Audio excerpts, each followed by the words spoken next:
જો વિદ્યાર્થી મિત્રો, હવે પછી આપણો પ્રશ્ન છે, ગ્રાહકોનું શોષણ કઈ કઈ રીતે થાય છે તે જણાવો. તો જો હવે ગ્રાહકોનું જે શોષણ છે તે થવા પાછળના કઈ કઈ રીતના ગ્રાહકોનું શોષણ થઈ શકે છે તેના માટેની બાબત આપણને આપી છે, જેમાં આપણને કહ્યું છે કે ઉત્પાદકો અને વેપારીઓ દ્વારા ગ્રાહકનું શોષણ નીચેની અનેક રીતે થાય છે.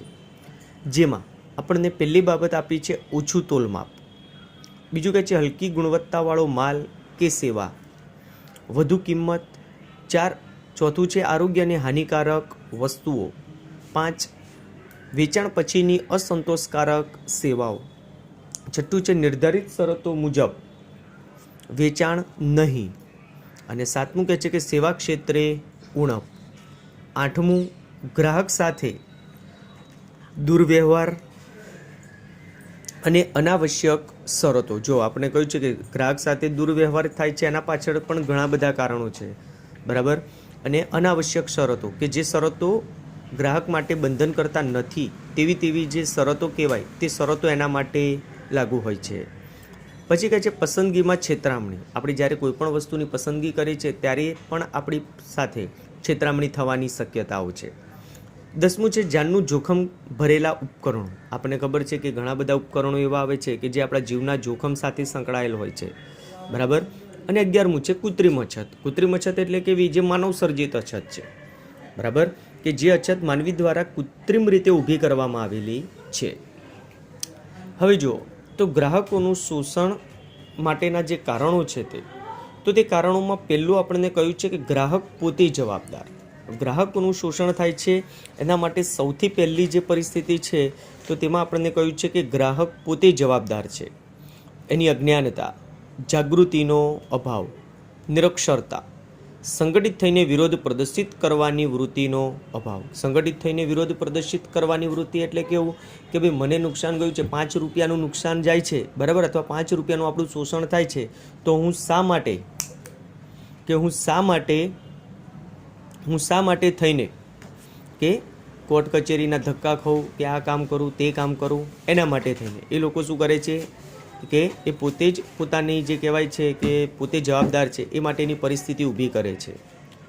એના પછી કહે છે થયેલ નુકસાન કે શોષણ સામે કાનૂની રાહે લડત આપવાની તૈયારી અને વૃત્તિનો અભાવ.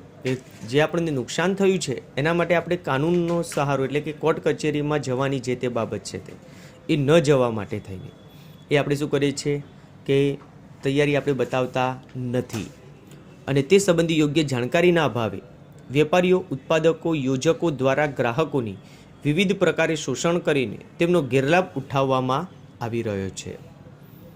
પછી કહે છે મર્યાદિત માહિતી. હવે આપણી પાસે આપણી પાસે વસ્તુની પસંદગી આપણે કરીએ છીએ, પણ એ વસ્તુની પસંદગી કર્યા પછી, બરાબર, એની જે આપણી પાસે માહિતી હોવી જોઈએ તે આપણી પાસે માહિતી કેવી છે, મર્યાદિત.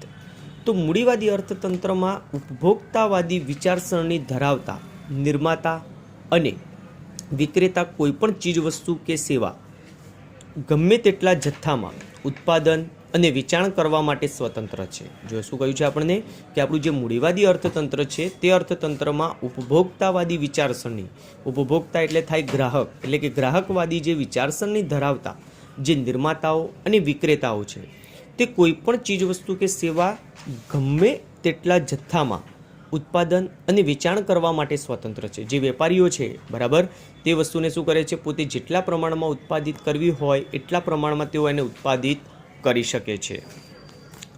એના પછી આપણને કહે છે આ ઉપરાંત ચીજવસ્તુઓના ઉત્પાદનના માપદંડો, શું કહ્યું છે કે ચીજવસ્તુઓના ઉત્પાદનના માપદંડો, ભાવ નિર્ધારણ અને ગુણવત્તા અંગે કોઈ ખાસ નિયમો નથી.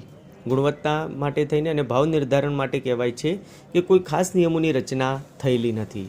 તેમ છતાં જ્યાં નિયમો છે ત્યાં તેનું કડકપણે પાલન પણ થતું નથી. એટલે કે જ્યાં નિયમો છે ત્યાં નિયમોનું કડકપણે પાલન પણ થતું નથી. આ પરિસ્થિતિમાં ગ્રાહકને ચીજવસ્તુની બાબતમાં પૂરી અને સાચી માહિતી આપવી ખૂબ જરૂરી છે. જો શું કહ્યું છે કે આ પરિસ્થિતિમાં ગ્રાહકને ચીજવસ્તુની સાચી માહિતી, બરાબર, આપણે કહી શકીએ કે સાચી માહિતી ગ્રાહક પાસે હોય તો કોઈ પણ વસ્તુ ગ્રાહકનો વસ્તુની પસંદગી કર્યા પછી એને ખરીદવી કે ન ખરીદવી એનો સ્વીકાર એ કરી શકે, એ બાબતને તે વિચારી શકે. આ પરિસ્થિતિમાં ચીજ વસ્તુની ખરીદી વખતે ગ્રાહકને વિવિધ બાબતો જેવી કે કિંમત, ગુણવત્તા, બનાવટ, ઉપયોગની રીતો, વેચાણની શરતો, વેચાણ પછીની સેવા, વોરંટી કે ગેરંટી વગેરે વિશેની માહિતી આપવામાં આવતી નથી. જ્યારે આપણે વસ્તુની ખરીદી કરીએ છીએ ત્યારે આપણને કહેવાય છે કે એની કિંમત, ગુણવત્તા, એની બનાવટ, ઉપયોગની જે તે રીત છે તે, વેચાણની શરતો, વેચાણ પછીની જે સેવાઓ છે તે, વોરંટી કે ગેરંટી વગેરે વિશેની માહિતી આપવામાં આવતી નથી. આથી ગ્રાહક ચીજવસ્તુની સાચી ખરીદીમાં સમજદારીના અભાવે ભૂલ કરીને પોતાને આર્થિક અને માનસિક નુકસાન કરી બેસે છે. શું થાય છે કે પોતાની સમજદારી કે એમની પાસે જે જાણકારી હોવી જોઈએ તે જાણકારીનો એની પાસે અભાવ છે. એ જાણકારીના અભાવના કારણે તે વ્યક્તિ શું કરે છે, આર્થિક અને માનસિક એટલે પૈસે ટકે પણ અને મેન્ટલી રીતે એટલે કે માનસિક રીતે તે નુકસાન કરી બેસે છે. એના પછી આપણને કહે છે મર્યાદિત પુરવઠો. હવે મર્યાદિત પુરવઠામાં આપણને કહે છે કે જ્યારે બજારમાં વસ્તુઓ કે સેવાઓનો પૂરતો જથ્થો હોતો નથી ત્યારે ગ્રાહકને મોટે ભાગે શોષાવવું પડે છે, એટલે કે એને શોષવાનો ભોગ બનવું પડે છે કે એનું શોષણ વધારે ને વધારે પ્રમાણમાં થતું રહે છે. જ્યારે મર્યાદિત પુરવઠો એટલે કે વસ્તુની માંગની તુલનામાં તેનું ઓછું ઉત્પાદન હોવું. શું કહ્યું છે આપણને કે મર્યાદિત પુરવઠો આપણે કોને કહીએ છીએ કે વસ્તુની માંગની તુલનામાં તેનું ઉત્પાદન ઓછું હોવું. આ પરિસ્થિતિમાં વસ્તુની સંગ્રહખોરી અને નફાખોરી જેવી ખતીઓને પ્રોત્સાહન મળે છે કે આ બધી જે બદીઓ કહેવાય છે, શું કહેવાય છે એને, એ બદીઓને પ્રોત્સાહન મળે છે. એના પછી કહે છે મર્યાદિત હરીફાઈ.